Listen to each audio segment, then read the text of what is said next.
Alors, nous allons voir aujourd'hui ce que sont le cosinus d'un angle, le sinus d'un angle et la tangente d'un angle. Ces notions, en fait, elles n'existent que dans un triangle rectangle. Qu'est-ce que c'est que le cosinus d'un angle? Pour commencer, c'est simplement un rapport de longueur. C'est-à-dire que, comme on écrivait des rapports de longueur dans Thalès, là, on va écrire aussi un rapport de longueur. Et dans un triangle rectangle, le cosinus, c'est la longueur du côté adjacent à l'angle sur la longueur de l'hypoténuse. Donc, par exemple, si je prends l'angle ABC qui est ici, noté en bleu, son côté adjacent, c'est AB, son hypoténuse, c'est BC. Donc le cosinus, par définition, c'est la longueur du côté adjacent divisée par la longueur de l'hypoténuse. Donc ce sera la longueur du côté AB divisée par la longueur du côté AC. Alors pourquoi est-ce qu'on peut dire que c'est toujours le cosinus d'un angle?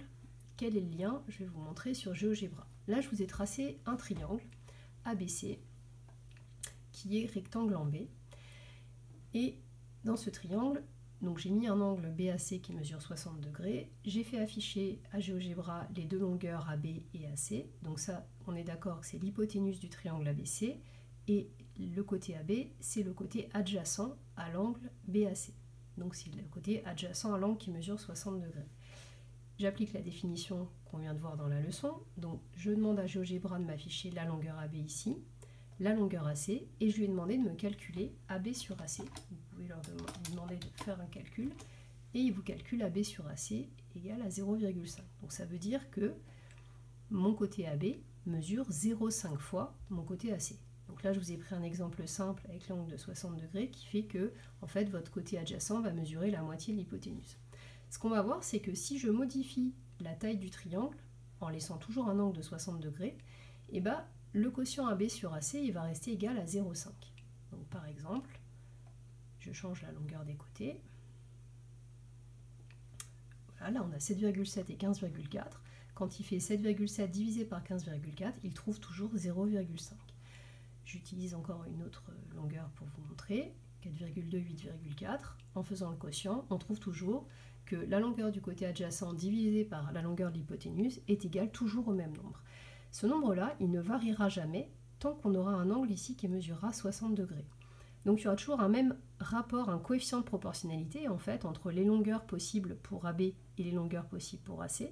Et ce coefficient, quand l'angle sera de 60 degrés, ce sera toujours 0,5.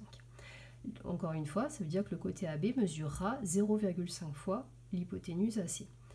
Et comme ce nombre ne changera jamais quel que soit le triangle rectangle, on va dire, au lieu de dire c'est le quotient du côté adjacent d'un angle de 60 degrés divisé par, quand il y a un angle de 60 degrés divisé par l'hypoténuse, c'est trop long, donc on lui a donné un nom, on a appelé ça le cosinus de l'angle de 60 degrés.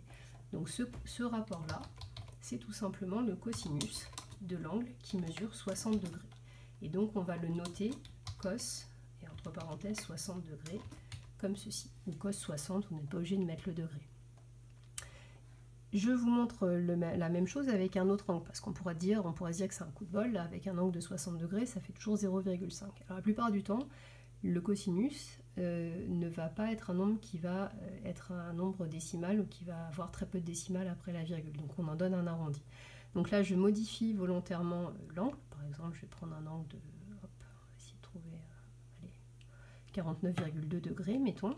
Donc là, vous voyez qu'il m'affiche toujours la longueur AB, la longueur AC et le quotient. Et là, il donne, alors là, cette fois-ci, c'est un arrondi. Il dit que le cosinus de 49,2 degrés, c'est à peu près 0,7. C'est-à-dire que le côté AB, le côté adjacent d'un angle de 49,2 degrés, va mesurer 0,7 fois l'hypoténuse. Et donc, on peut faire comme tout à l'heure, on peut changer, en gardant bien l'angle de 49,2, je modifie la taille des côtés de mon triangle. Donc vous voyez que là, à nouveau, on a toujours 0,7. Je peux le faire plein de fois. Vous voyez à droite, ici, regardez bien la case du cosinus. Donc là, c'est plus le cosinus de 60 degrés. Là, cette fois-ci, c'est le cosinus de 49,2 degrés. Hop. Et donc ce cosinus, ce sera toujours le même nombre. Donc le cosinus, il ne va dépendre, c'est une sorte d'étiquette qui va avec l'angle, et qui dit que ce sera toujours le rapport de longueur entre la longueur du côté adjacent et la longueur de l'hypoténuse. On peut faire la même chose avec le côté opposé et l'hypoténuse. Dans ce cas-là, ça s'appelle le sinus. Donc là, si je demande à GeoGebra d'afficher la longueur du côté opposé à l'angle de 49,2 degrés, là, c'est le côté BC, donc ça mesure 8,8 cm sa longueur. Donc là, je vais lui demander de m'afficher la longueur du côté opposé. Je vais lui redemander de m'afficher la longueur de l'hypoténuse et je vais lui demander de me calculer le quotient, la longueur du côté opposé divisé par la longueur de l'hypoténuse. Vous voyez qu'on obtient cette fois-ci 0,8.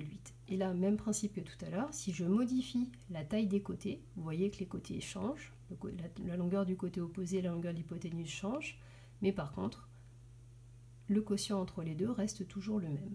Le côté BC va toujours mesurer 0,8 fois la longueur de l'hypoténuse à partir du moment où vous avez un triangle avec cet angle aigu qui mesure 49,2 degrés. Donc ça, c'est ce qu'on va appeler le sinus de 49,2 degrés. Par définition, c'est le rapport de longueur du côté opposé divisé par l'hypoténuse. Et on a la même chose également avec la tangente qu'on définira dans la leçon.